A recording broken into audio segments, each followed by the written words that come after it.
형제라는 관계는 참 묘합니다. 어릴 때는 한 집에서 같은 밥을 먹고 같은 부모의 눈빛 아래서 자라며 서로가 서로의 세계였습니다. 그래서 우리는 자연스럽게 믿지요. 형제는 끝까지 내 편일 거라고. 그런데 제가 오래 살아보니 그 믿음은 소망일 때는 따뜻하지만 의무가 되는 순간부터 사람을 지치게 합니다. 나이가 들수록 형제가 남처럼 느껴지는 일을 겪는 분들이 많습니다. 그때 어떤 분들은 자신을 탓합니다. 내가 냉정해졌나? 내가 가족을 버린 건가? 저는 먼저 그 죄책감을 내려놓으라고 말씀드리고 싶습니다. 이것은 선악의 문제가 아니라 인생의 구조가 바뀌는 과정에서 생기는 자연스러운 분화이기 때문입니다. 사람은 자라면서 관계의 중심이 이동합니다. 어린 시절에는 부모와 형제가 중심이지만 성인이 되면 일과 배우자, 자녀가 중심이 됩니다. 이것은 누가 옳고 그른 문제가 아니라 책임의 무게가 이동하는 문제입니다. 예전에는 한 통의 전화가 쉬웠는데 어느 순간부터 전화 한 통이 일정이 됩니다. 오늘은 회의가 있었고 내일은 병원에 가야 하고 주말은 아이들 일정이 있고 몸은 예전 같지 않지요. 그러다 보면 형제에게 연락하는 일은 마음이 없어서가 아니라 삶의 우선순위에서 뒤로 밀립니다. 그리고 그 일이 반복되면 연락이 줄어든다는 사실 자체가 서로에게 익숙해집니다. 익숙해진다는 것은 어떤 면에서 편안함이지만 다른 한편으로는 거리가 만들어지는 과정입니다. 여기서 많은 사람들이 착각을 합니다. 형제는 혈연이니까 노력하지 않아도 자연스럽게 가까울 거라고. 그러나 저는 인간관계에서 노력하지 않아도 되는 관계는 없다고 생각합니다. 다만 노력의 형태가 다를 뿐입니다. 특히 형제 관계는 한 사람의 노력으로 유지되지 않습니다. 줄다리기를 생각해 보십시오. 한쪽만 잡아당기면 그건 관계가 아니라 피로입니다. 한쪽만 애쓰면 서운함이 생기고 서운함이 쌓이면 결국 원망이 됩니다. 그래서 저는 이렇게 조언합니다. 형제 관계를 내가 지켜야 할 과제로 만들지 말라고요. 관계는 상호적이어야 합니다. 둘 다 원할 때 비로소 자연스럽게 유지됩니다. 또 하나, 나이가 들수록 우리는 참는 힘이 줄어듭니다. 젊을 때는 웃고 넘기던 말이 어느 순간부터는 마음에 걸립니다. 만나면 반갑다가도 대화가 비교로 흐르기 쉽지요. 자녀 이야기, 돈 이야기, 누가 더 잘 살았는지, 누가 더 효도했는지, 이런 주제들은 의도하지 않아도 사람을 예민하게 만듭니다. 형제라는 이름으로 더 가까이 지내야 한다고 생각할수록 이런 대화는 더 자주 반복됩니다. 반복되는 비교는 관계를 얇게 만들고 얇아진 관계는 작은 말에도 찢어집니다. 그래서 어떤 분들은 차라리 거리를 두는 쪽을 선택합니다. 그 선택이 나쁘다고 말할 수는 없습니다. 사람은 마음을 지키며 살아야 하니까요. 제가 특히 강조하고 싶은 것은 형제가 멀어지는 현상을 가족의 붕괴로 해석하지 말라는 점입니다. 오히려 성숙의 과정으로 볼 수도 있습니다. 나무를 보면 한 줄기에서 여러 가지가 뻗어나갑니다. 가지가 갈라진다고 나무가 불행해지는 것이 아닙니다. 각 가지가 자기 방향으로 햇빛을 받으며 자라야 나무 전체가 건강해집니다. 형제도 마찬가지입니다. 각자의 길이 있고 각자의 성격이 있고 각자의 삶의 방식이 있습니다. 어릴 때는 비슷해 보였지만 나이가 들수록 그 차이는 분명해집니다. 어떤 이는 조용한 삶을 원하고 어떤 이는 사람들과 어울리는 삶을 원합니다. 어떤 이는 종교에 마음을 두고 어떤 이는 현실의 문제에 몰두합니다. 차이는 자연스럽습니다. 문제는 우리가 그 차이를 왜 너는 나와 같지 않냐로 해석할 때 생깁니다.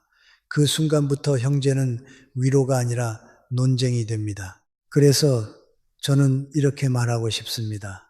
이해하려고 애쓰지 마십시오.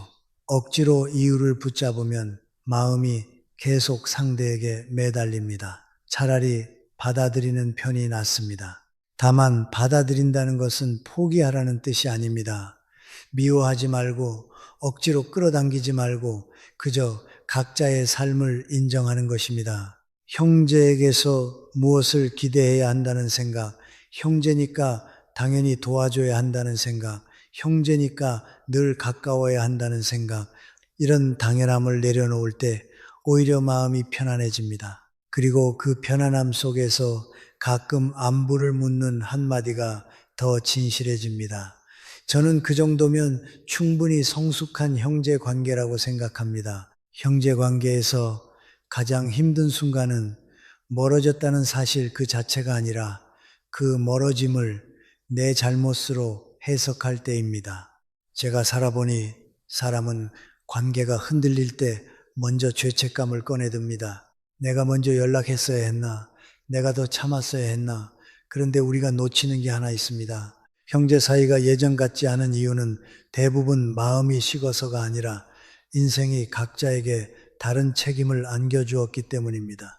그래서 오늘은 두 번째 이야기로 왜 나이가 들수록 형제가 자연스럽게 멀어지는지 그 구조를 좀 더 차분히 들여다보려 합니다. 젊은 시절에는 사람을 움직이는 힘이 비교적 단순합니다. 친구가 중요하고 모임이 즐겁고 외로움이 무섭지요. 그런데 나이가 들면 힘의 방향이 달라집니다. 관계보다 건강이 먼저가 되고 즐거움보다 평안이 먼저가 되며 새로운 만남보다 익숙한 일상이 더 귀해집니다. 그 변화는 누구나 겪는 자연스러운 흐름입니다. 문제는 형제 관계를 여전히 어릴 때의 방식으로 유지하려 할 때 생깁니다. 어릴 때는 같은 공간에서 함께 숨 쉬었으니 관계를 유지할 노력이 필요 없었습니다. 하지만 성인이 되면 같은 공간을 공유하지 않습니다. 그때부터 관계는 노력과 조율이 필요해지지요. 그리고 바로 여기서 많은 관계가 조용히 멀어집니다. 가장 큰 이유는 가정입니다. 결혼을 하면 사람은 새 가족을 중심으로 삶을 다시 짭니다. 배우자의 집안도 챙겨야 하고 자녀의 교육과 생활도 책임져야 합니다. 시간과 돈과 에너지가 한정되어 있는데 그 모든 것을 동시에 완벽하게 유지할 수는 없습니다. 그래서 우선순위가 생깁니다. 자연스럽게 새로 만든 가족이 먼저가 됩니다. 이것은 이기심이 아니라 현실입니다. 현실을 부정하면 오히려 관계가 더 불행해집니다. 마음속에서 형제도 챙겨야 하는데라는 의무가 커질수록 만남은 따뜻한 기쁨이 아니라 무거운 숙제가 됩니다. 두 번째는 생활 리듬입니다. 형제라고 해도 인생의 리듬이 같을 수 없습니다. 어떤 사람은 새벽형이고 어떤 사람은 밤형입니다. 어떤 사람은 주말에도 일하고 어떤 사람은 주말에 쉬어야만 버틸 수 있습니다. 어떤 사람은 몸이 약해져 멀리 움직이기 어렵고 어떤 사람은 아직 활동이 많습니다. 젊을 때는 그래도 시간 내서 만나지라고 말할 수 있었지만 나이가 들면 시간보다 체력이 더 먼저 말합니다. 가면 좋긴 한데 가는 길이 너무 힘들다. 이 한마디가 사실은 아주 정직한 고백입니다. 그런데 그 정직함을 정이 없다로 받아들이면 마음에 상처가 남습니다. 세 번째는 역할의 변화입니다. 나이가 들수록 우리는 형제라는 역할보다 부모라는 역할, 배우자라는 역할, 그리고 나 자신을 돌봐야 하는 사람이라는 역할이 더 커집니다. 젊을 때는 누군가가 나를 이해해 주길 바랐지만 나이가 들면 내가 나를 이해하고 지켜야 합니다. 그러다 보니 관계에서도 기준이 바뀝니다. 예전엔 다소 불편해도 참고 만났다면 이제는 불편한 관계를 줄이고 싶어집니다. 이것은 냉정해진 것이 아니라 삶을 더 단순하게 만들려는 지혜에 가깝습니다. 그런데 여기서 중요한 대목이 있습니다. 형제 사이가 멀어질 때 우리는 흔히 사건이 있었다고 생각합니다. 큰 싸움이 있었나, 배신이 있었나, 돈 문제가 있었나, 물론 그런 경우도 있습니다. 하지만 더 흔한 것은 사건이 아니라 누적입니다. 연락이 한번 미뤄지고 만남이 한번 취소되고 서운한 말이 한번 지나가고 그 작은 일들이 차곡차곡 쌓여서 어느 날 이제는 어색하다가 됩니다. 어색함이 생기면 만남은 더 줄고 만남이 줄면 어색함은 더 커집니다. 이렇게 관계는 큰 폭발 없이도 조용히 멀어질 수 있습니다. 그래서 저는 말합니다. 왜 이렇게 되었는지를 단 하나의 이유로 설명하려 하지 마십시오. 관계는 한 가지 원인으로만 바뀌지 않습니다. 이쯤에서 우리가 가져야 할 태도는 분명합니다. 형제가 멀어졌다고 해서 관계가 끝났다고 단정하지 마십시오. 가까움의 형태가 달라졌을 뿐입니다. 매주 만나던 관계가 가끔 안부를 묻는 관계로 바뀔 수도 있습니다. 매일 연락하던 관계가 명절에 한번 웃으며 통화하는 관계로 바뀔 수도 있습니다. 중요한 것은 빈도보다 마음의 결입니다. 억지로 붙잡아 관계를 예전처럼 만들려고 하면 오히려 상처가 커집니다. 반대로 변화한 관계를 인정하면 그 안에서 가능한 만큼의 온기를 남길 수 있습니다. 저는 형제 관계에서 가장 성숙한 사랑은 상대의 삶을 인정하는 것이라고 생각합니다.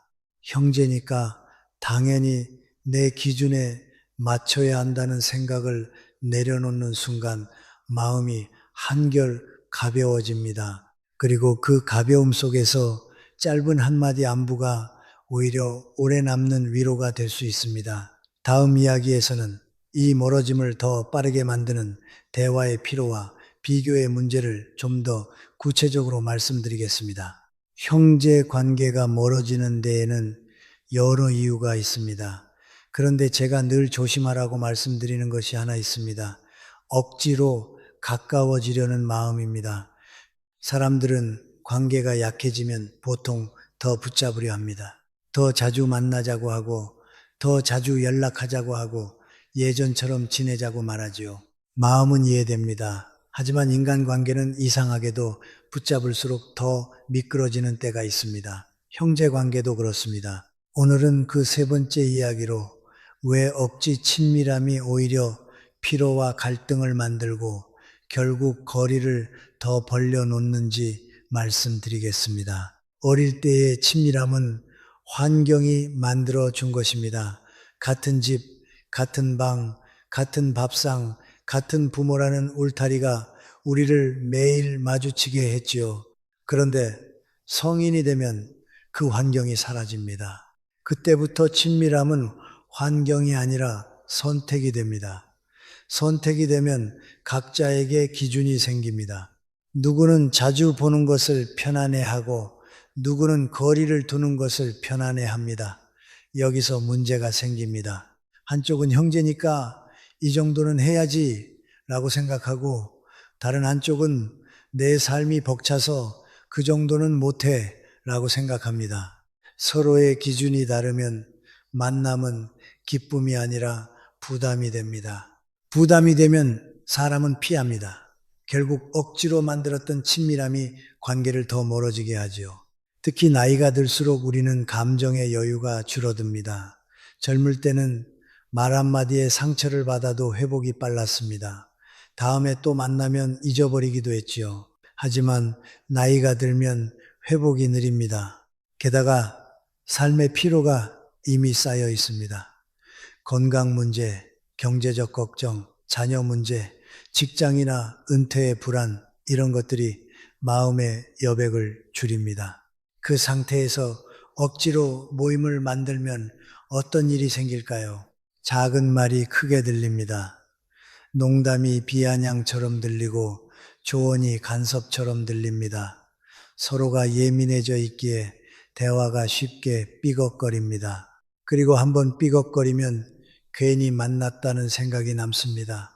그 생각이 쌓이면 다음 만남은 더 멀어집니다. 저는 형제 관계에서 가장 위험한 순간이 의무감으로 만나는 시기라고 봅니다. 만나고 싶은 마음이 아니라 안 만나면 욕먹을 것 같아서, 부모님이 계셨다면 원하셨을 것 같아서, 형제니까 해야 하니까 라는 이유로 만나는 순간 그 만남은 이미 절반이 무너진 상태입니다. 의무감으로 하는 만남은 상대를 사람이 아니라 해야 하는 일로 보게 만듭니다. 그러면 마음이 딱딱해집니다. 딱딱해진 마음은 다정함을 잃습니다. 다정함이 없는 관계는 금세 계산으로 변합니다. 누가 더 자주 연락했나? 누가 더 많이 베풀었나? 누가 더 희생했나? 이런 계산이 시작되는 순간 형제는 형제가 아니라 평가의 대상이 됩니다. 또 하나, 억지 친밀함은 기대를 키웁니다. 자주 만나면 자주 도와줘야 할 것 같고, 자주 연락하면 더 깊이 이해해 줄 것 같고, 더 가까워지면 서운함이 없어질 것 같죠. 하지만 현실은 반대입니다. 기대가 커질수록 실망도 커집니다. 이 정도면 알아서 챙겨줘야지 라는 마음이 생기면 작은 무관심이 큰 배신처럼 느껴집니다.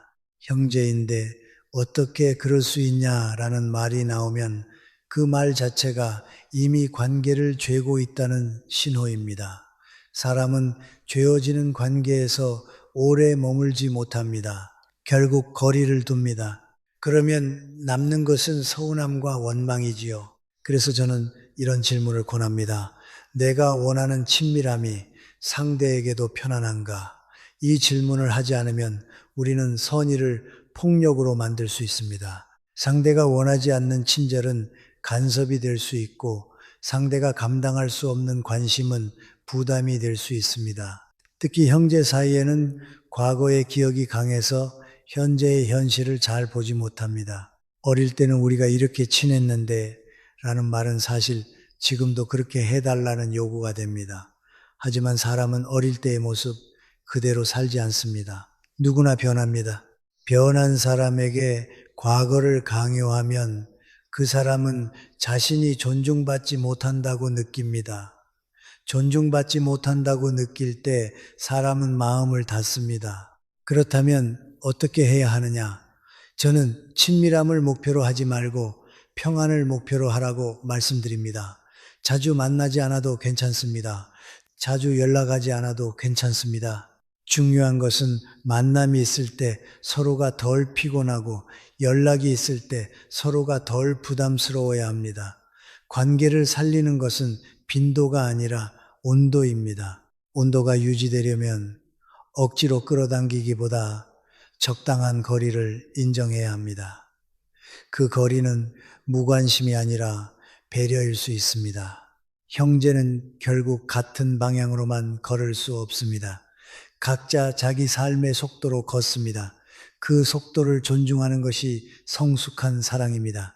다음 이야기에서는 형제 사이가 급격히 피로해지는 지점, 바로 대화가 비교와 자랑, 돈 이야기로 흐를 때 어떤 일이 벌어지는지 그 부분을 조금 더 구체적으로 말씀드리겠습니다. 형제 관계가 멀어지는 데에는 큰 사건보다 말이 더 자주 작용합니다. 제가 살아보니 사람 사이의 거리는 어느 날 갑자기 벌어지기보다 만나서 나누는 대화가 조금씩 피곤해질 때 서서히 벌어지더군요. 특히 형제 사이에서는 더 그렇습니다. 원래 가까웠던 만큼 말 한마디가 더 깊이 들어갑니다. 오늘은 네 번째 이야기로 왜 나이가 들수록 형제와의 대화가 자주 비교, 자랑, 돈 쪽으로 흐르고 그 순간 관계가 조용히 달아가는지 말씀드리겠습니다. 우리는 대체로 형제를 만나면 편하게 말합니다. 친구보다 편하고 남보다 편하니 말이 쉽게 나옵니다. 그런데 편함이 항상 좋은 것은 아닙니다. 말이 쉽게 나온다는 건 필터가 약해진다는 뜻이기도 하지요. 젊을 때는 그 필터가 약해도 괜찮았습니다.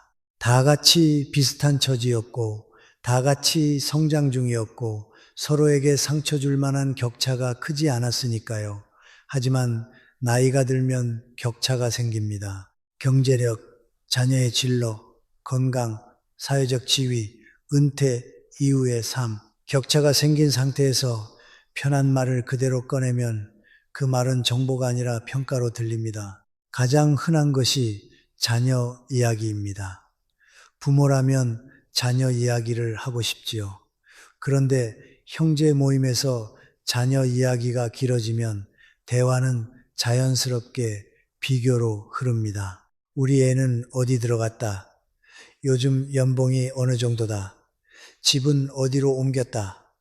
말하는 사람은 그냥 근황을 전한다고 느끼지만 듣는 사람은 마음이 복잡해질 수 있습니다. 내 자녀가 힘든 시기를 지나고 있거나 내가 기대했던 길과 다르게 가고 있다면 그 이야기는 축하가 아니라 압박으로 들립니다. 그리고 그 압박은 나는 지금 부족한가라는 감정을 건드립니다. 형제끼리는 경쟁이 없을 것 같지만 실제로는 어릴 때부터 비교 속에서 자란 경우가 많습니다. 그 오래된 감정이 자녀 이야기에서 다시 살아납니다. 그래서 자녀 이야기가 길어지면 형제 관계는 따뜻해지기보다 예민해지기 쉽습니다. 두 번째는 돈 이야기입니다. 나이가 들수록 돈은 민감해집니다.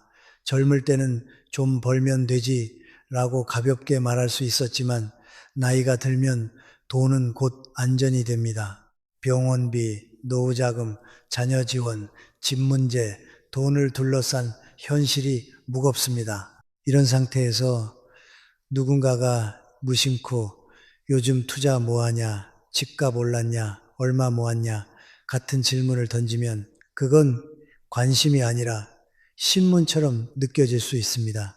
또 반대로 잘 되는 형제는 자신도 모르게 조언을 합니다. 그때 샀어야지. 그렇게 하면 손해야. 내가 말했잖아. 조언하는 사람은 선의를 갖고 있지만 듣는 사람은 내가 무능한가 라는 느낌을 받을 수 있습니다. 형제 사이에서 돈 이야기는 정보 교환이 아니라 감정 교환이 되기 쉽습니다. 그래서 위험합니다. 세 번째는 뒷담화와 평가입니다. 형제끼리 모이면 자연스럽게 다른 형제의 이야기가 나올 때가 있습니다. 걔는 왜 그러냐? 요즘 연락도 없다. 부모님 때도 그랬다. 이런 말은 잠깐의 동질감을 만들지만 결국 관계 전체를 해칩니다. 왜냐하면 오늘은 그 사람을 평가하지만 내일은 내가 평가받을 수 있기 때문입니다. 평가가 오가는 자리에서는 누구도 편안할 수 없습니다. 결국 사람은 그런 자리를 피하게 됩니다. 형제 모임이 부담스러워지는 가장 빠른 길이 바로 이것입니다. 만남이 따뜻한 위로가 아니라 소모적인 판정대가 될 때 사람은 점점 발길을 끊습니다. 제가 여기서 말씀드리고 싶은 핵심은 하나입니다. 대화의 주제가 문제라기보다 그 주제가 만드는 관계의 분위기가 문제입니다. 자녀 이야기를 해도 괜찮습니다. 돈 이야기를 해도 괜찮습니다. 다만 그 이야기가 상대의 마음을 위축시키지 않아야 합니다.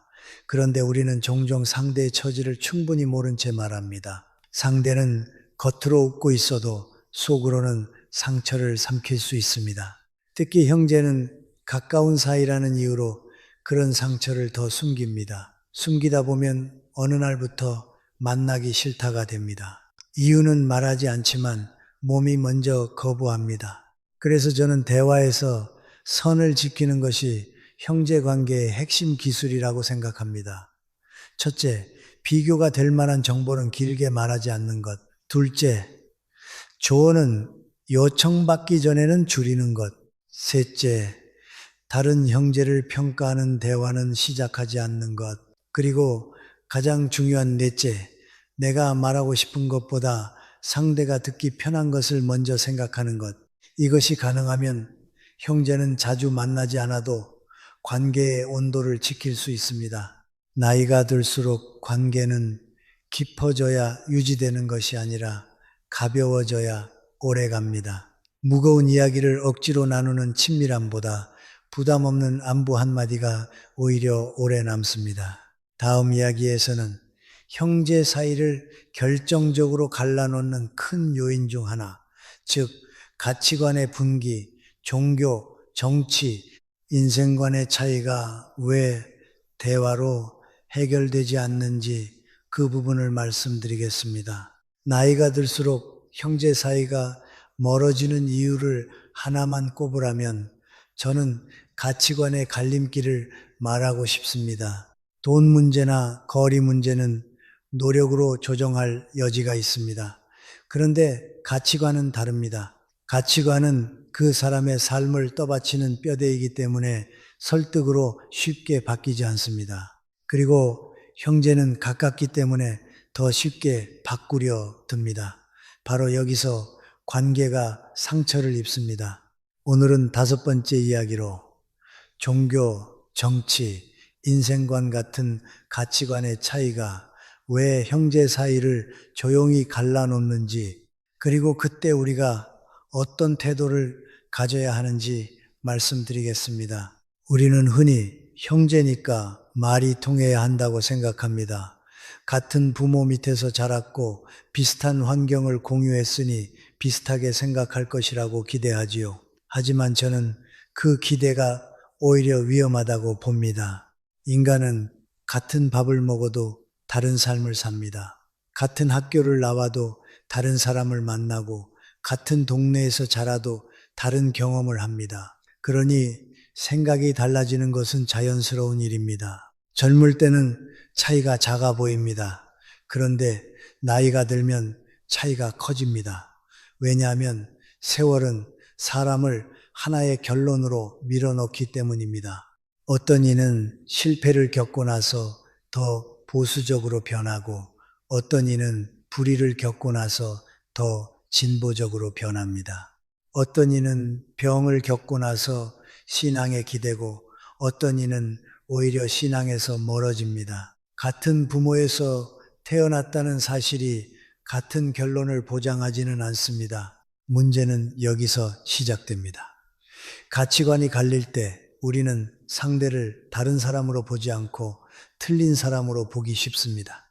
너는 왜 그렇게 생각하냐가 아니라 그건 틀렸다로 말이 바뀌는 순간 대화는 이미 싸움이 됩니다. 특히 종교와 정치, 이 두 주제는 더 그렇습니다. 사람들은 그 주제를 의견으로 말하는 것 같지만 사실은 정체성으로 말합니다. 나는 이런 사람이다가 들어가 있기 때문이죠. 그래서 그 주제를 건드리면 상대는 의견이 공격받는 것이 아니라 존재가 공격받는 느낌을 받습니다. 그때부터 사람은 방어합니다. 방어가 시작되면 대화는 더 이상 소통이 아니라 승부가 됩니다. 이기고 지는 순간 관계는 져버립니다. 형제 사이에서는 이 갈등이 더 깊어질 수 있습니다. 가까우니까요. 가까운 사람에게는 설득해야 한다는 마음이 생깁니다. 너는 내 말 들어야 돼. 내가 너를 위해 말하는 거야. 그런데 여러분, 인간관계에서 가장 위험한 문장이 바로 이것입니다. 너를 위해서. 그 말은 순간적으로 상대의 자유를 빼앗습니다. 상대는 이렇게 느낍니다. 나를 존중하는 게 아니라 나를 통제하려는 거구나. 그러면 마음이 다치지요. 마음이 다치면 그 다음부터는 만나도 편하지 않습니다. 만나기 전부터 긴장이 생깁니다. 또 그 얘기 나오면 어떡하지? 사람은 긴장되는 자리를 피합니다. 이렇게 가치관의 차이는 큰 사건 없이도 만남을 줄이고 연락을 줄이고 결국 거리를 만듭니다. 가치관의 차이를 더 복잡하게 만드는 것은 삶의 방식의 차이입니다. 어떤 형제는 도시에서 속도를 내며 살고 어떤 형제는 조용한 시골 삶을 택합니다. 어떤 이는 안정이 최고라고 믿고 어떤 이는 도전이 인생이라고 믿습니다. 이런 차이는 대화의 언어 자체를 바꿉니다. 한쪽은 현실적으로 생각해라고 말하고 다른 쪽은 너무 계산적이야라고 말합니다. 서로가 서로를 이해하려 하면 좋겠지만 실제로는 이해보다 평가가 앞서기 쉽습니다. 평가가 시작되면 상대는 자신의 삶이 부정당한다고 느낍니다. 그러면 관계는 더 빨리 식습니다. 그렇다면 답은 무엇일까요? 저는 같은 것을 공유하려는 욕심을 줄이라고 말씀드립니다. 형제라고 해서 모든 것을 공유해야 한다는 생각이 우리를 힘들게 합니다. 정치가 다르면 정치 이야기를 하지 않으면 됩니다. 종교가 다르면 종교 이야기를 밀어붙이지 않으면 됩니다. 가치관이 다르면 그 차이를 해결하려 하기보다 안전한 거리를 두는 것이 오히려 관계를 살립니다. 어떤 분들은 이걸 회피라고 생각합니다. 하지만 저는 회피가 아니라 지혜라고 봅니다. 관계는 원칙으로만 유지되지 않습니다. 관계는 서로가 덜 상처받는 방식으로 유지됩니다. 특히 나이가 들수록 관계는 더 섬세해져야 합니다. 젊을 때처럼 밀어붙여서 좋아지는 관계는 많지 않습니다. 그리고 마지막으로 가장 중요한 태도가 있습니다. 상대의 삶은 상대의 것이라는 인정입니다. 형제라도 내가 대신 살아줄 수는 없습니다. 내가 옳다고 믿는 길이 상대에게도 옳다고 강요할 수는 없습니다. 상대가 다른 길을 걷더라도 그 길에서 책임을 지는 것은 그 사람입니다. 그러니 우리는 바꾸려 하지 말고 존중해야 합니다. 존중은 동의가 아닙니다. 존중은 다를 수 있다는 허락입니다. 그 허락이 있을 때 형제는 완전히 끊어지지 않습니다. 자주 만나지 못해도 마음의 문은 닫히지 않습니다. 다음 이야기에서는 가치관과 함께 형제 사이를 가장 민감하게 만드는 또 하나의 요인, 경제적 격차가 만들어내는 우월감과 열등감, 그리고 그 보이지 않는 벽을 좀 더 현실적으로 말씀드리겠습니다. 형제 사이를 멀어지게 만드는 것들 가운데 가장 말하기 어렵지만 가장 현실적인 것이 있습니다. 바로 경제적 격차입니다. 돈 이야기를 꺼내면 사람이 속물처럼 보일까봐 많은 분들이 애써 외면합니다. 하지만 제가 살아보니 외면한다고 사라지는 문제가 아닙니다. 오히려 말하지 않기 때문에 더 복잡해집니다. 오늘은 6번째 이야기로 형제 사이에 경제적 차이가 생길 때 왜 마음이 어색해지고 왜 작은 일에도 감정이 흔들리며 결국 보이지 않는 벽이 생기는지 차분히 말씀드리겠습니다. 어릴 때는 형제 사이에 경제적 차이가 거의 없습니다. 같은 집에서 자라니 비슷한 옷을 입고 비슷한 밥을 먹고 같은 부모의 수준 안에서 살아갑니다. 그래서 형제는 평등하다는 느낌이 자연스럽게 자리 잡습니다. 그런데 성인이 되면 상황이 달라집니다. 누구는 직업이 잘 풀리고 누구는 그렇지 않습니다. 누구는 좋은 시기에 집을 사고 누구는 타이밍을 놓칩니다. 누구는 건강이 따라줘서 오래 일하고 누구는 병 때문에 쉬어야 합니다.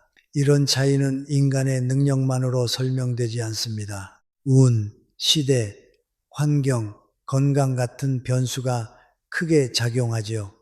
그런데도 사람 마음은 단순하지 않습니다. 형제 사이에서 격차가 벌어지면 설명할 수 없는 감정이 생깁니다. 잘 되는 쪽은 조심스럽습니다. 겉으로는 아무렇지 않게 행동하려 하지만 마음 한쪽에는 미안함이 생깁니다. 그러다 보면 더 과하게 베풀거나 반대로 더 거리를 두기도 합니다. 베푸는 것도 쉽지 않고 거리를 두는 것도 쉽지 않습니다.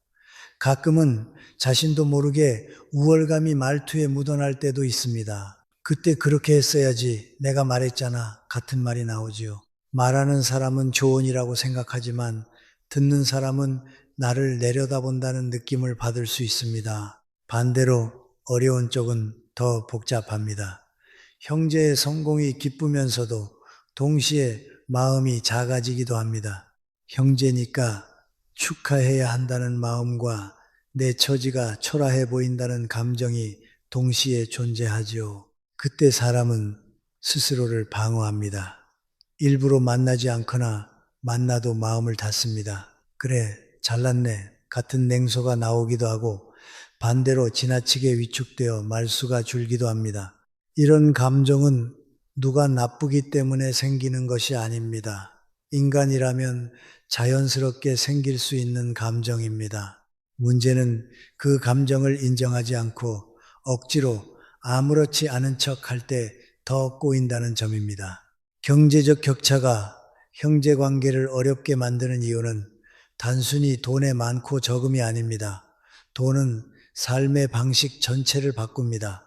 생활 수준이 달라지면 대화의 주제도 달라지고 만남의 장소도 달라지고 작은 선택들이 달라집니다. 한쪽은 식당을 고를 때 가격을 먼저 보고 다른 한쪽은 분위기를 먼저 봅니다. 한쪽은 명절 선물도 부담스럽고 다른 한쪽은 별 생각 없이 고가의 선물을 합니다. 여기서 또 미묘한 감정이 생깁니다. 선물을 받는 쪽은 고맙지만 부담스럽고 주는 쪽은 좋은 마음이지만 상대가 불편해할까 걱정합니다. 이 모든 것이 벽이 됩니다. 말로는 벽이라고 하지 않지만 마음은 알아챕니다. 그래서 만나기 전부터 피곤해집니다. 그리고 가장 조심해야 할 지점이 있습니다. 바로 돈이 의무로 바뀌는 순간입니다. 형제 사이에서는 형제니까 도와야지라는 말이 쉽게 나옵니다. 그런데 도와야 한다는 의무가 생기면 도움은 더 이상 사랑이 아니라 부담이 됩니다. 도움을 주는 쪽은 내가 왜 이걸 책임져야 하지? 라는 생각이 들 수 있고 도움을 받는 쪽은 내가 빚진 사람처럼 느껴질 수 있습니다. 어느 쪽이든 관계의 수평이 무너집니다. 수평이 무너지면 관계는 오래가기 어렵습니다. 또 유산 문제, 경조사비, 빌려준 돈 같은 것들이 얽히면 상황은 더 복잡해집니다. 어릴 때는 몇 원짜리 과자도 나눠 먹었는데 어른이 되면 몇만 원, 몇백만 원이 마음에 남습니다. 사람은 돈 앞에서 감정이 바뀌는 존재입니다.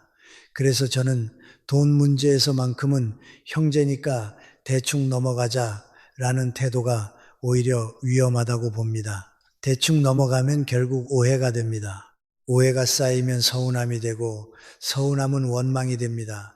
돈은 한 번 원망이 생기면 회복이 어렵습니다. 그렇다면 어떻게 해야 할까요? 저는 이렇게 권합니다. 첫째, 경제적 격차를 인격의 차이로 해석하지 마십시오. 잘 산다고 해서 더 나은 사람이 아니고 못 산다고 해서 부족한 사람이 아닙니다. 둘째, 도움은 의무가 아니라 선택이라는 사실을 분명히 하십시오. 도울 수 있으면 돕되 못 돕는다고 죄책감을 가질 필요는 없습니다. 셋째, 돈이 얽히면 애매하게 하지 말고 기준을 세우십시오. 빌려줄 때는 빌려준다는 사실을 명확히 하고 돌려받을 생각이 없다면 아예 주는 것으로 마음을 정해야 합니다. 애매함이 관계를 망칩니다. 경제적 차이는 피할 수 없는 현실입니다. 현실을 부정하면 마음이 더 괴로워집니다. 차라리 인정하고 그 차이를 서로의 삶으로 받아들이는 것이 관계를 덜 다치게 합니다. 그리고 무엇보다 중요한 것은 형제 관계가 돈으로 측정될 수 없다는 사실을 잊지 않는 것입니다. 돈은 삶의 도구이지 관계의 기준이 되어서는 안 됩니다. 다음 이야기에서는 형제 관계를 하나로 묶어주던 가장 큰 구심점이 사라지는 순간 부모님이 떠난 뒤 왜 형제가 더 빠르게 멀어지는지 그 변화의 구조를 말씀드리겠습니다. 부모님이 살아 계실 때는 형제 관계가 유지되는 이유가 있습니다. 명절이 되면 모이고 생신이면 찾아가고 누군가가 아프면 함께 걱정하지요. 그 중심에 부모님이 계십니다. 그런데 제가 살아보니 형제 사이가 진짜로 멀어지는 시기는 대개 그 중심이 사라진 뒤입니다. 오늘은 7번째 이야기로 부모님이 떠난 뒤 왜 형제 관계가 더 빠르게 느슨해지고 왜 어떤 집은 거의 남처럼 지내게 되는지 그 구조를 차분히 말씀드리겠습니다. 부모님은 단순히 가족의 어른이 아닙니다. 가족을 하나로 묶는 구심점입니다. 우리는 평소에 서로 바빠도 부모님 뵈러 간다는 이유 하나로 길을 나섭니다. 형제를 보러 가는 것이 아니라 부모님을 보러 가는 것인데 결과적으로 형제들이 한자리에 모이게 되지요. 그러니 부모님이 계실 때는 형제 사이에 약간의 불편함이 있어도 참고 넘어갑니다. 마음에 걸리는 말이 있어도 오늘은 부모님 날이니까 하고 넘어갑니다. 이 넘어감이 관계를 유지시켜 줍니다. 그런데 부모님이 떠나시면 그 넘어갈 이유가 줄어듭니다. 참아줄 명분이 줄어듭니다. 그래서 관계는 갑자기 차가워진 것처럼 느껴지지만 사실은 명분이 사라진 상태가 드러난 것입니다. 또 부모님이 계실 때는 가족 안의 역할이 분명합니다. 큰애는 큰애대로, 막내는 막내대로, 누군가는 부모님을 챙기고 누군가는 경제적으로 돕고 이런 균형이 어쨌든 굴러갑니다. 그런데 부모님이 떠난 뒤에는 그 역할이 공중에 뜹니다. 이제 누가 중심을 잡나 하는 문제가 생기지요. 어떤 집은 형제 중 한 사람이 자연스럽게 중심을 잡습니다. 하지만 많은 집에서는 중심을 잡는 사람이 없습니다. 그러면 모임은 점점 줄어듭니다. 처음엔 제사나 유산 정리 같은 일로 자주 만나지만 그 일이 끝나면 만날 일이 급격히 줄어듭니다. 결국 남는 질문은 하나입니다. 우리 이제 왜 만나지? 이 질문에 명확한 답이 없으면 관계는 자연스럽게 느슨해집니다. 여기서 더 현실적인 문제가 하나 있습니다. 부모님이 떠난 뒤 형제 사이에는 정산이 생깁니다. 유산 문제만 말하는 것이 아닙니다. 경조사비, 돌봄의 부담, 병원비, 제사비용, 집정리 이런 일들을 누가 더 했는지, 누가 더 돈을 썼는지, 누가 더 시간을 냈는지가 마음에 남습니다. 부모님이 계실 때는 다들 부모님을 위해서라는 이유로 어느 정도 감정을 눌러둡니다. 하지만 부모님이 떠나시면 그 눌러둔 감정이 올라옵니다. 그때부터 형제 관계는 추억이 아니라 평가가 되기 쉽습니다. 누가 더 했냐는 말이 나오면 관계는 금세 거칠어집니다. 이때 가장 흔한 비극은 부모님을 사랑했던 마음이 형제 사이의 원망으로 바뀌는 것입니다. 그리고 또 하나의 큰 변화가 있습니다. 부모님이 떠나시면 형제는 더 분명하게 각자의 가족으로 돌아갑니다. 부모님이 계실 때는 원가족을 중심으로 모이기도 했지만 이제는 각자 만든 가족이 중심이 됩니다. 배우자와 자녀가 우선이 되고 형제는 그 다음이 됩니다. 이것은 냉정함이 아니라 자연스러운 순서입니다. 시간은 한정되어 있고 에너지도 한정되어 있으니까요. 특히 배우자 입장에서는 더 현실적입니다. 부모님이 계실 때도 시댁 처가를 오가는 일이 쉽지 않았는데 이제는 굳이라는 마음이 생길 수 있습니다. 형제 모임이 즐겁기보다 피곤한 자리였다면 더 빨리 멀어지지요. 그런데 사람들은 이 변화를 가족이 깨졌다고 해석합니다. 저는 그렇게까지 말할 필요는 없다고 봅니다. 오히려 가족이 성장하면서 관계의 형태가 바뀌는 것일 수 있습니다. 어릴 때의 가족은 하나의 집으로 묶였지만 성인의 가족은 여러 집으로 나뉩니다. 나뉜다는 것은 해체가 아니라 확장입니다. 씨앗이 바람에 흩어져야 새로운 숲이 생기듯이 형제도 각자의 자리에서 자기 삶을 살아야 합니다. 한 곳에 묶어두면 경쟁이 생기고 갈등이 생기지만 적당한 거리가 있으면 오히려 평안이 생깁니다. 그래서 부모님이 떠난 뒤 형제 관계에서 가장 필요한 태도는 죄책감이 아니라 현실 감각입니다. 자주 못 본다고 해서 나쁜 사람이 되는 것은 아닙니다. 매년 꼭 모여야만 도리를 다하는 것도 아닙니다. 도리는 의무감으로 지키는 것이 아니라 상대를 부담스럽게 하지 않는 선에서 마음을 전하는 것으로도 충분할 수 있습니다. 가끔 안부를 묻고 서로 아프지 않기를 빌고 필요할 때만 조용히 돕는 것, 저는 그런 관계가 오히려 오래 간다고 생각합니다. 다음 이야기에서는 부모님 이후 관계를 더 빠르게 멀어지게 만드는 현실적인 장치, 거리, 시간, 체력, 생활 패턴 때문에 만남이 비용이 되는 순간 그 문제를 말씀드리겠습니다. 부모님이 떠난 뒤 형제 관계가 느슨해지는 것은 감정만의 문제가 아닙니다. 아주 현실적인 이유가 있습니다. 바로 만남의 비용입니다. 젊을 때는 비용을 비용으로 느끼지 않습니다. 몸이 버텨주고 시간이 더 많고 이동이 큰 부담이 아니지요. 그런데 나이가 들수록 만남은 점점 계산이 필요한 일이 됩니다. 거리, 시간, 체력, 생활 패턴이 모두 얽혀서 보고 싶다는 마음만으로는 움직이기 어려워집니다. 오늘은 8번째 이야기로 왜 형제 만남이 부담이 되고 결국 자연스럽게 줄어드는지 그 구조를 말씀드리겠습니다. 첫째는 지리적 거리입니다. 어릴 때는 한 집에서 살았지만 성인이 되면 각자 다른 도시, 다른 동네에서 살아갑니다. 서울에 사는 사람과 부산에 사는 사람이 자주 만나기란 쉽지 않습니다. 만나려면 왕복 몇 시간, 경우에 따라 숙박까지 필요합니다. 여기서 중요한 것은 시간뿐 아니라 에너지입니다. 나이가 들수록 이동은 단순히 이동이 아니라 체력 소모가 됩니다. 한 번 다녀오면 하루가 아니라 이틀이 흐트러집니다. 몸이 회복하는데 시간이 걸리지요. 그러면 사람은 이렇게 생각합니다. 가면 좋긴 한데 다녀오고 나면 너무 힘들다. 이 마음은 정이 없어서가 아니라 몸이 보내는 신호입니다. 둘째는 생활 패턴입니다. 형제라고 해도 삶의 리듬이 전혀 다를 수 있습니다. 누군가는 은퇴해서 시간이 비교적 자유롭지만 누군가는 아직 현역으로 일합니다. 누군가는 손주를 돌봐야 하고 누군가는 배우자 건강 문제로 집을 비우기 어렵습니다. 젊을 때는 주말에 보자가 가능했지만 나이가 들면 주말이 아닙니다. 주말은 오히려 병원 예약이 몰리고 가족 행사가 잡히고 쉬어야 하는 날이 됩니다. 그러니 일정 조율이 점점 어려워집니다.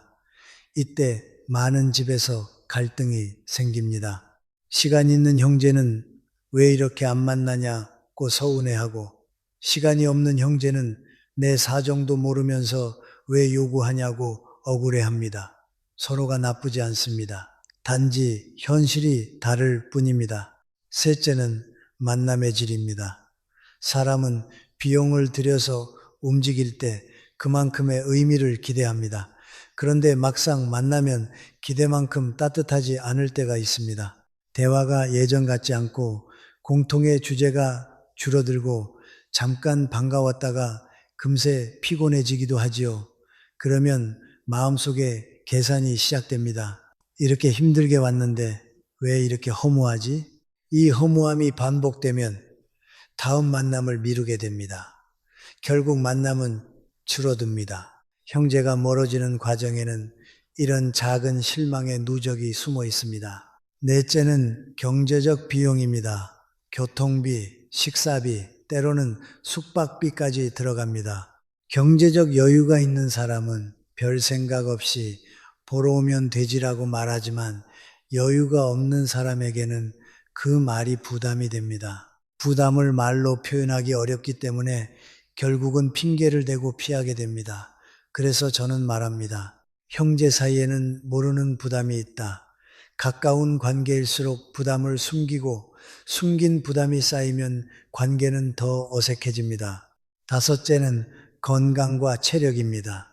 나이가 들수록 건강은 모든 일정의 기준이 됩니다. 관절이 아프고 소화가 약해지고 잠이 얕아지고 장거리 이동이 힘들어집니다. 젊을 때는 몇 시간 운전하는 것이 별일 아니었지만 나이가 들면 그 자체가 위험이 되기도 합니다. 그럼에도 불구하고 형제니까 와야지라는 의무가 앞서면 만남은 기쁨이 아니라 고통이 됩니다.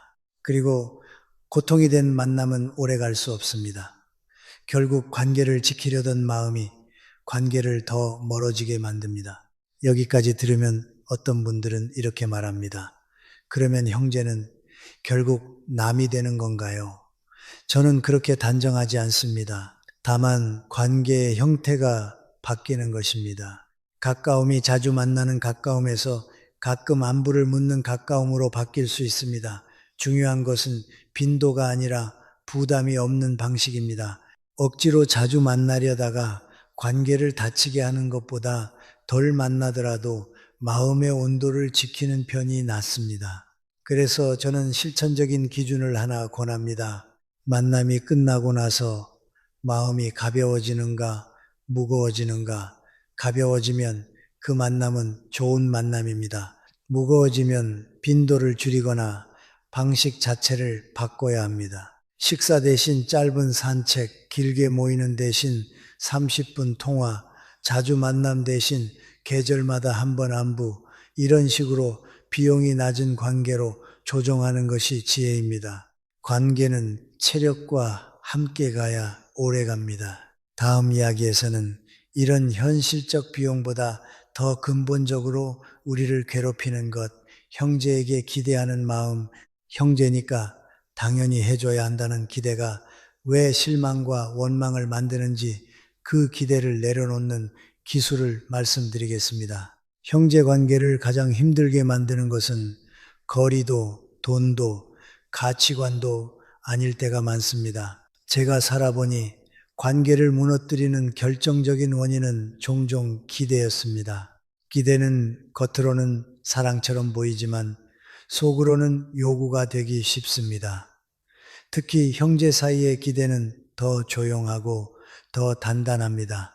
형제니까 당연히 라는 말로 포장되기 때문이죠.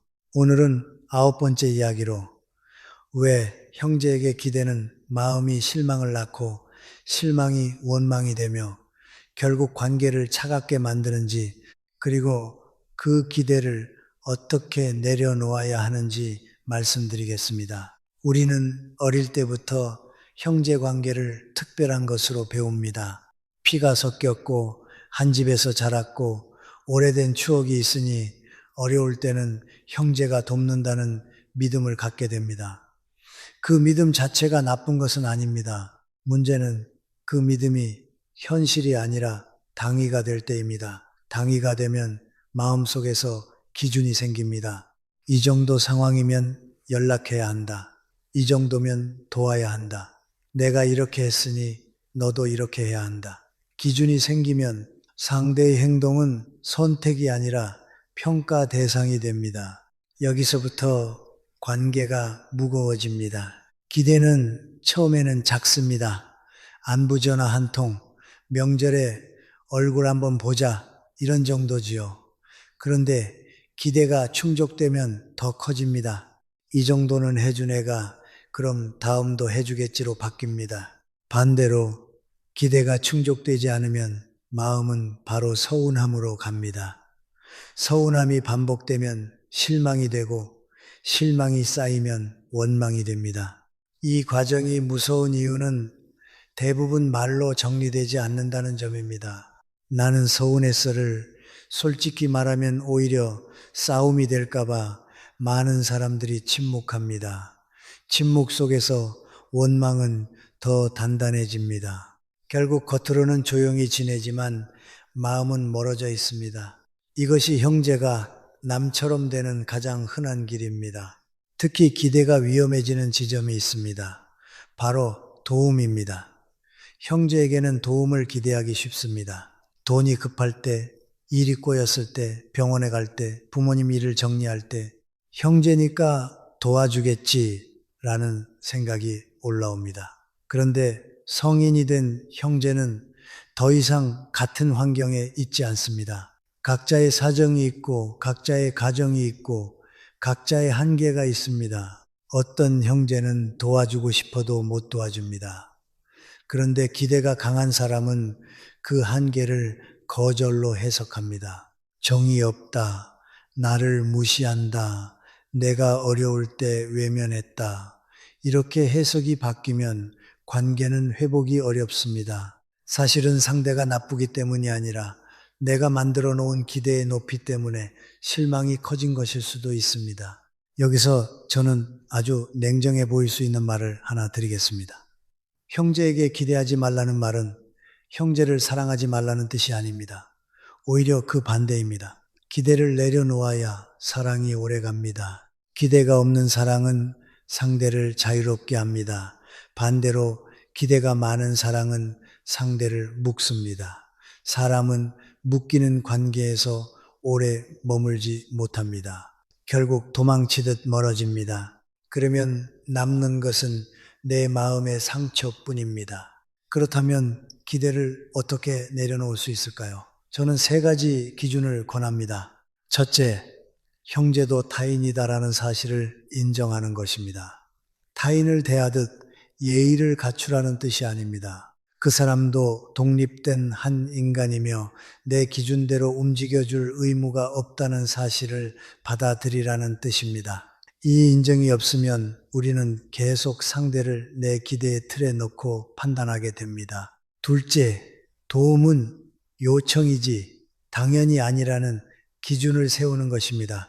도와주면 고마운 것이고 못 도와주면 그럴 사정이 있는 것입니다. 물론 섭섭할 수 있습니다. 하지만 그 섭섭함을 너는 원래 그런 사람으로 일반화하지 않는 것이 중요합니다. 한 번의 부족함으로 사람 전체를 재단하면 관계는 빨리 망가집니다. 셋째, 기대 대신 원하는 방식을 낮은 비용으로 표현하는 것입니다. 예를 들어, 왜 연락 안 해 대신 가끔 안부 들으면 반갑겠더라 라고 말하는 식입니다. 요구는 상대를 방어하게 하지만 소망은 상대의 마음을 열게 합니다. 말의 온도가 관계의 온도를 결정합니다. 결국 형제 관계에서 가장 성숙한 사랑은 짐이 되지 않는 것입니다. 도와주지 않아도 사랑할 수 있고 자주 만나지 않아도 마음을 지킬 수 있습니다. 연락이 뜸해도 미워하지 않는 것, 기대가 어긋나도 원망으로 가지 않는 것. 저는 이것이 나이가 들수록 필요한 관계의 지혜라고 봅니다. 다음 이야기에서는 마지막으로 이 모든 변화거리, 가치관, 돈, 기대를 받아들이고도 마음을 다치지 않게 지켜내는 결론을 말씀드리겠습니다. 붙잡지 말고 축복하는 방식으로 관계를 정리하는 법, 그것이 결국 우리 삶을 편안하게 합니다. 제가 오늘 마지막으로 드리고 싶은 말씀은 단순합니다. 형제가 멀어지는 것을 실패로 보지 마십시오. 인생의 후반으로 갈수록 관계는 줄어들고 줄어든 관계는 더 조용해지고 조용해진 관계는 오히려 더 현실적이 됩니다. 우리는 어릴 때의 형제를 그리워합니다. 한 방에서 웃고 울던 시절, 부모님 아래서 같은 세계를 살던 시절 말입니다. 하지만 그 시절을 현재에 그대로 붙여놓으려 하면 마음은 계속 과거를 붙잡습니다. 그리고 과거를 붙잡는 마음이 현재를 더 괴롭게 만들지요. 저는 오래 살아보며 관계에서 가장 큰 지혜는 붙잡지 않는 것이라고 느꼈습니다. 형제는 같은 뿌리에서 시작했지만 각자 다른 방향으로 자라납니다. 그 갈라짐은 비정이 아니라 성장입니다. 나무가 자라면 가지가 뻗고 강물이 흘러가면 물길이 갈라지듯이 사람도 살아가며 자기 길을 갖게 됩니다. 어떤 형제는 바쁘게 도시에서 살아가고 어떤 형제는 조용히 자기 생활을 지킵니다. 어떤 형제는 신앙 속에서 평안을 찾고 어떤 형제는 현실 속에서 의미를 찾습니다. 어떤 형제는 경제적으로 여유가 있고 어떤 형제는 팍팍한 삶을 견딥니다. 그 차이를 억지로 없애려 하지 마십시오. 차이는 틀림이 아닙니다. 차이는 그 사람의 인생이 지나온 흔적입니다. 그리고 부모님이 떠난 뒤 형제 관계가 더 느슨해지는 것도 자연스러운 일입니다. 부모님은 가족의 중심이었고 그 중심이 사라지면 각자 만든 가족으로 돌아가는 것이 순서입니다. 이때 많은 사람들이 죄책감을 느낍니다. 내가 형제들과 멀어지면 불효인가? 그런데 효도는 형제를 붙잡는 행위가 아닙니다. 효도는 결국 내 삶을 책임지고 내 가정을 지키고 부모가 남긴 사랑을 내 삶에서 건강하게 이어가는 것입니다.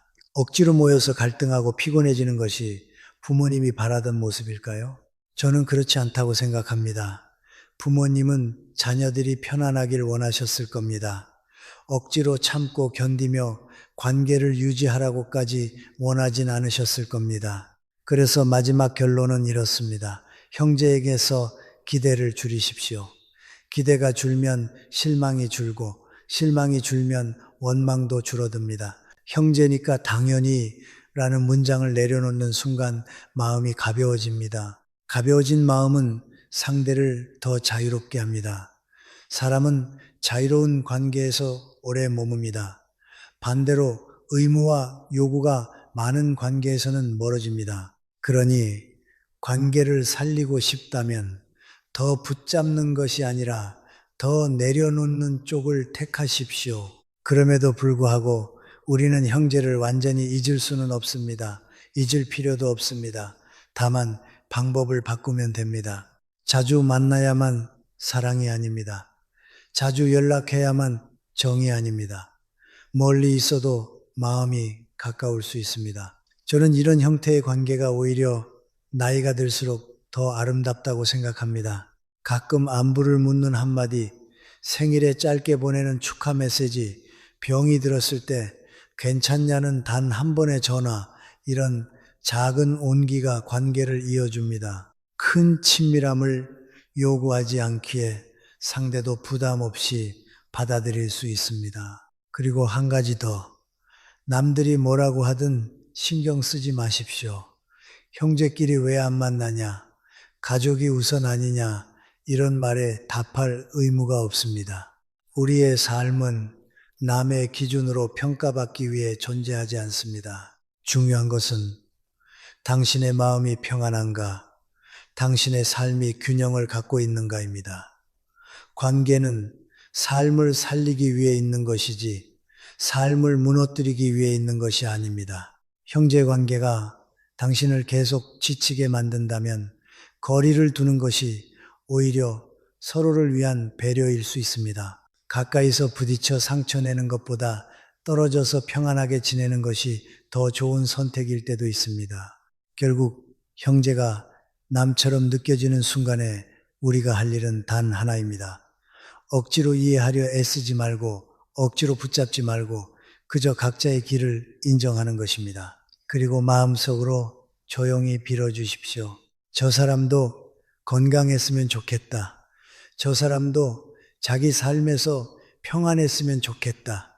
저는 이것이 가장 성숙한 형제라고 생각합니다. 붙잡는 사랑이 아니라 축복하는 사랑, 간섭하는 사랑이 아니라 존중하는 사랑. 그 사랑은 멀어져도 남습니다. 그리고 그 남는 사랑이 결국 우리의 노후를 더 조용히 편안하게 만들어줍니다.